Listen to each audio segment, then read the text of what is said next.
आने वाले NEET exam के लिए हमने यहाँ पर एक प्रश्न बनाया हुआ है, जिसमें आप देख पा रहे हैं कि यह एक हेक्सागन है। और जैसा कि आपको पता है, हेक्सागन के प्रत्येक साइड इक्वल होते हैं, तो हमने यहाँ पर इक्वल साइड की वैल्यू ए ले रखा है। और प्रत्येक कार्नर पे यानी वर्टेक्स पर हेक्सागन के हमने Q charge, positive Q charge रखा हुआ है। तो इस प्रकार आपको इसके सेंटर पर इलेक्ट्रिक फील्ड निकालना है। तो सेंटर पर इलेक्ट्रिक फील्ड इस चार्ज के कारण इस दिशा में होगा, क्योंकि इलेक्ट्रिक फील्ड वेक्टर क्वांटिटी होता है। और ये चार्ज जो है इस दिशा में इलेक्ट्रिक फील्ड बनाएगा, और ये दोनों एक दूसरे को कैंसिल कर देंगे। इस तरह से यह चार्ज इस दिशा में इलेक्ट्रिक फील्ड बनाएगा और ये इस दिशा में बनाएगा, इसलिए ये भी एक दूसरे को कैंसिल कर देंगे। और ये चार्ज इस दिशा में इलेक्ट्रिक फील्ड बनाएगा, जो ई से दिखाया जाएगा, और ये भी इस दिशा में बनाएगा।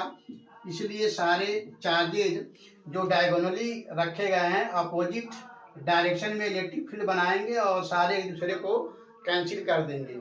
ये सारे इलेक्ट्रिक फील्ड मैग्नीट्यूड में इक्वल हैं, बट डायरेक्शन में ये अलग हैं। इसका डायरेक्शन इधर है, इसका इधर है, इसका इधर, इसका इधर। इसलिए सभी को वेक्टरली अगर ऐड किया जाएगा, क्योंकि सारे सेंटर से पास हो रहे हैं, इसलिए डायगोनली अपोजिट डायरेक्शन में जो इलेक्ट्रिक फील्ड हैं वो एक दूसरे को कैंसिल कर देंगे। इसलिए रिजल्टेंट इलेक्ट्रिक फील्ड सेंटर पे 0 हो जाएगा। दूसरा एक और भी वजह है कि ये सारे इलेक्ट्रिक फील्ड चूंकि वेक्टर हैं, इनको साइक्लिक आर्डर में यदि ऐड किया जाए तो ये क्लोज लूप बनाएंगे। और जब वेक्टर्स को ऐड किया जाए और वो क्लोज लूप बनाए तो उनका रिजल्टेंट वंस मोर 0 हो जाता है। तो इस आधार पे भी कहा जा सकता है कि सेंटर पर इलेक्ट्रिक फील्ड जो होगा इस हेक्सागन के इस चार्ज कॉन्फ़िगरेशन के लिए 0 होगा। अब हम इसके सेंटर पे पोटेंशियल निकालना चाह रहे हैं। तो आपको पता है कि पोटेंशियल स्केलर क्वांटिटी होता है, तो सारे चार्जेस के कारण सेंटर पे पोटेंशियल स्केलरली ऐड कर लिया जाएगा। तो किसी एक चार्ज से सेंटर की दूरी ए के बराबर होगा, क्योंकि इस तरह से अगर हम सेंटर से मिलाएंगे तो ये भी ए होगा और ये भी ए होगा। तो कोई एक चार्ज सेंटर पे जो पोटेंशियल बनाएगा उसकी वैल्यू होगा Q/4 pi epsilon not a. इस तरह से 6 चार्जेज हैं, 1 2 3 4 5 6, 1 2 3 4 5 6। तो सभी चार्जेज सेंटर पे जो पोटेंशियल बनाएंगे इतने के बराबर बनाएंगे, इसलिए सभी का जो टोटल वैल्यू होगा वो 6 टाइम हो जाएगा। 6 टाइम ऐड करें या 6 से मल्टीप्लाई कर दें तो सेंटर पर सभी चार्जेस के कारण जो पोटेंशियल होगा वो स्केलरली ऐड हो जाएगा। तो VC 6Q इसका सेंटर पे जो पोटेंशियल होगा VC 6Q/4 pi epsilon not a के बराबर होगा।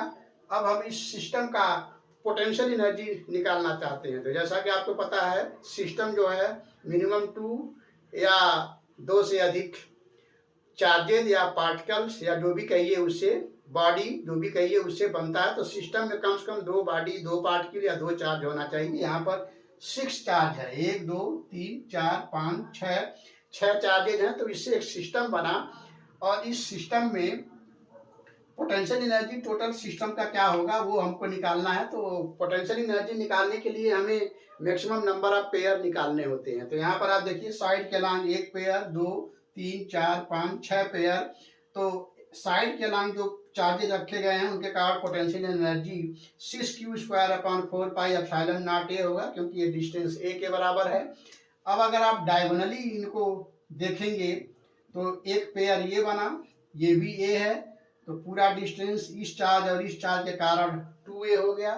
दूसरा पेयर ये बनेगा, ये भी डिस्टेंस जो है 2a के बराबर होगा। ये भी a है, यह भी a है, तो 2a होगा।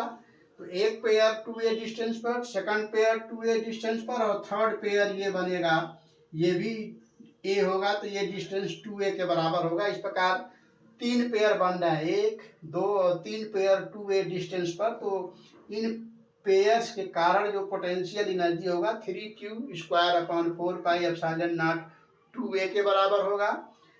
अब इसके बाद हम 6 पेयर और बना पाएंगे, तो उसको देखते हैं कैसे बनेगा। तो पोटेंशियल एनर्जी निकालने के लिए इस तरह से maximum number of possible pair बनाने होंगे। तो यहाँ पर आप देख पा रहे हैं कि यह एक पेयर बना, फिर यह एक पेयर बनेगा, फिर यहाँ से एक पेयर बनाएंगे, फिर यहाँ से एक पेयर बनाएंगे, तो ये हो गया। फिर यहाँ से एक पेयर बनाएंगे, फिर यहाँ से एक पेयर बनाएंगे। इस प्रकार आप देख पा रहे हैं कि एक पेयर, दो पेयर, तीन पेयर, चार पेयर, पांच पेयर और 6 पेयर, तो 6 पेयर इस तरह से बने। और इस प्रकार के कॉन्फ़िगरेशन में जो पेयर बना है इसके बीच की दूरी a√3 होगा।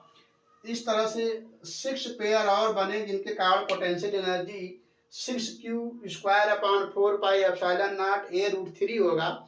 इस तरह से ये हेक्सागोनल चार्ज कॉन्फ़िगरेशन का total potential energy 6q²/4πε0 a side के अलॉन्ग और 3q²/4πε0 2a डायगोनली 3 बने, और 6 इस तरह से बने 6q²/4πε0 a√3। इस तरह से हेक्सागोनल चार्ज कॉन्फ़िगरेशन का सेंटर पे इलेक्ट्रिक फील्ड इस केस में 0 होगा सेंटर पे, और पोटेंशियल ये हुआ, और टोटल पोटेंशियल एनर्जी ऐसे होगा। अब अगर आप इसमें से किसी एक चार्ज का साइन चेंज कर देंगे ये पूरा खेल बिगड़ जाएगा, ये जवाब बदल जाएगा। अगर किसी एक का साइन आप माइनस करते हैं तो सेंटर पे इलेक्ट्रिक फील्ड की वैल्यू कुछ और आएगा, वोल्टेज का कुछ और आएगा, और पोटेंशियल एनर्जी की वैल्यू कुछ और आएगा। दो चार्जेज का साइन बदलते हैं, निगेटिव करते हैं, तो फिर आंसर सारे बदल जाएंगे। अब इलेक्ट्रिक फील्ड का जवाब भी बदल जाएगा, पोटेंशियल का भी बदल जाएगा, और पोटेंशियल एनर्जी का भी बदल जाएगा। इसलिए फिजिक्स थोड़ा कठिन सब्जेक्ट होता है नीट के बच्चों के लिए। तो हम किसी और वीडियो में चार्ज का साइन बदल करके हम फिर से वीडियो बनाएंगे, और उसमें बताएंगे आपको कैसे इलेक्ट्रिक फील्ड और वोल्टेज और पोटेंशियल एनर्जी चेंज होता है। तो हम समझते हैं ये क्वेश्चन आपको काफ़ी अच्छे से समझ में आया होगा। अगर आपको नीट एग्जाम क्वालिफाई करना है तो फिजिक्स को सीखने की कोशिश करिए, रटने की कोशिश कृपया न करें। यहाँ कोटा में मैं देखता हूँ अक्सर बच्चे ज़्यादा बच्चे जो है फिजिक्स को बायो की तरह रटने की कोशिश करते हैं, और इसीलिए उन्हें काफ़ी वर्ष लग जाते हैं नीट को क्वालिफाई करने में। जब तक उनको समझ में आता है कि फिजिक्स कैसे पढ़ा जाए तब तक कई साल निकल जाते हैं। तो हम उम्मीद करते हैं कि ये गलती आप नहीं करेंगे। फिजिक्स को आराम से सीखिए, एक दिन में एक कॉन्सेप्ट सीखेंगे तो 365 दिन में 365 कॉन्सेप्ट होंगे, और क्वेश्चन आता है नीट में मात्र 50 क्वेश्चन आते हैं, जिसमें 45 आपको करने होते हैं। तो हम उम्मीद करते हैं कि आपको ये बात समझ में आई होगी। तो फिर मिलते हैं नेक्स्ट वीडियो में, तब तक के लिए थैंक यू।